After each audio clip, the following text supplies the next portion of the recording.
Hello, Ellen. Happy Monday. So I had a fabulous day at work today, and I went swimming today, and it's raining outside, which is nice. What I really want to talk about today is a movie I saw recently. This past weekend, I saw Midnight in Paris, which is the new Woody Allen film. If you haven't seen it, I'll give you a brief synopsis without spoiling too much of the film. This film is about a writer, played by Owen Wilson, and his fiancée, played by Rachel McAdams, as well as a plethora of other fabulous actors and actresses.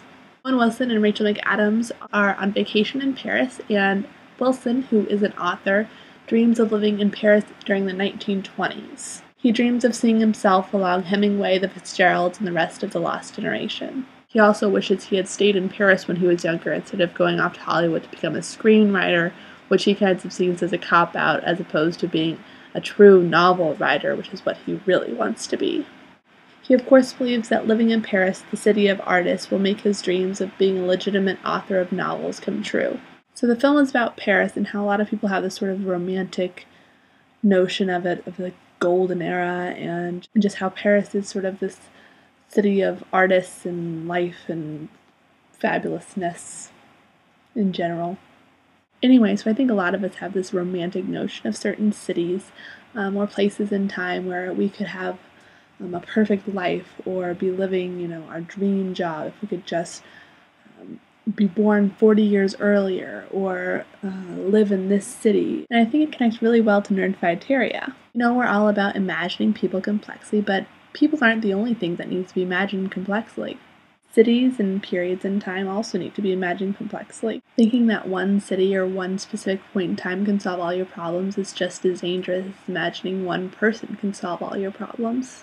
And just as meeting the right people can change who you are in a good way, a city can change who you are in a good way. But people, cities, and places in time can't really change who we are. Just as going out or being best friends with a certain person isn't going to make you popular or make you cooler, a city or a person who's a good fit for you is just going to enhance the qualities that you naturally have. So while I'll admit that I daydream quite often about traveling to England, which you are going to do very soon, this movie was a nice reminder to sort of restrain myself.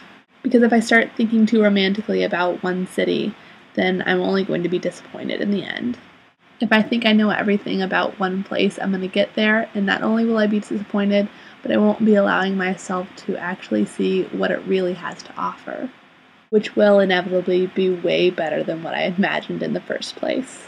Because cities, like people, are complex living things. On that note, I look forward to seeing your challenge being completed tomorrow, as well as hearing the title of John Green's new book, which he will announce tomorrow. So if you'll excuse me, I'm going to go finish my sweet tea in my Kansas City Royals cup, because while you can take the girl out of Missouri, you cannot take the Missouri out of the girl. Ellen, I'll see you tomorrow.